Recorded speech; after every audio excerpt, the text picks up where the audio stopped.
everybody. Welcome back to the show. I'm Jamel Hill, and Clint, Eris, and McKinley have been giving me all the spicy details about what they've been up to since Decision Day.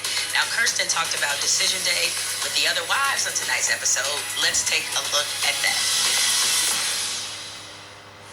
Like, my only question that I had for Shaquille, he had started crying at Decision Day when he told me he wanted to get a divorce. And I'm like, why the hell are you crying? I should be crying. You're sitting here telling me you want to get a divorce from me. Like, I know I'm a phenomenal... Yeah, and I know I'm a phenomenal woman. And, like, the fact that he's like, no, I don't want to see where this can go and how it can go. I'm just like, why? I'm like, Shaquille, why did you start crying? Mac, I'll start with you. How surprised were you that Shaq and Kirsten got a divorce? I was let down. Like, Shaq's, a good friend of mine now, and Kirsten's so sweet and nice. They're both great people, so obviously you're friends with them. You want them to work.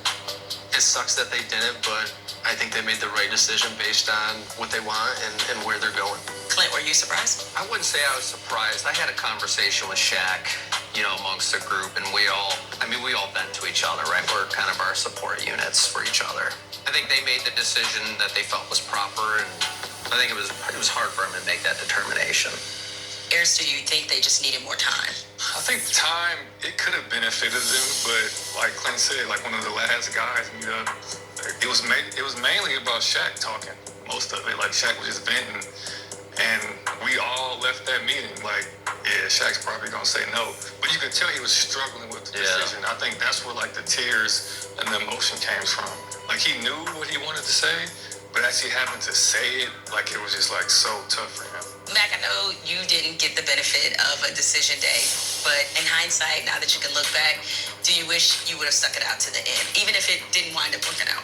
100%, yeah. I was let down that we didn't, even if me and Dom didn't end up coming away together, at least we would have gave it our all and learned things about each other, relationships.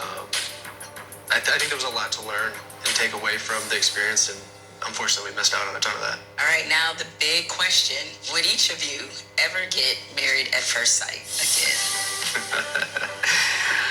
So I'll start. So Gina and I had a conversation, well, I'd say before Decision Day. And we're just like, regardless of what we say, would you do this again? I was like, yeah, I think so. She goes, yeah, me too. We want to have that special someone. We want to have our forever. We want to have that person that we want to have children with. So, yeah, I'd do it again. Eris, would you? Yeah, I definitely would do it again. So for me growing up, right, I wasn't exposed to like a lot of happily married couples like up front.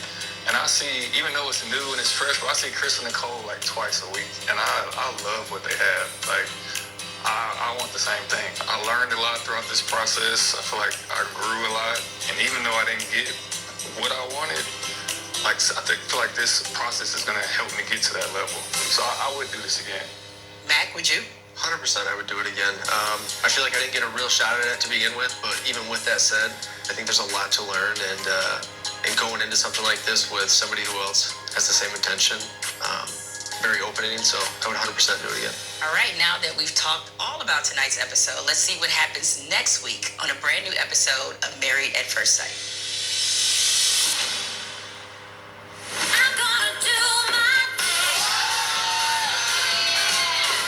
Do we look good together? Ooh, we're moving into our new apartment. Do you miss him? Is there anything you don't eat? Dairy.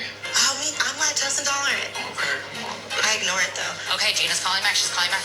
Oh, he didn't answer. He might be on a date. We just didn't get a fair shot of actually getting on one accord. So where do we go from here?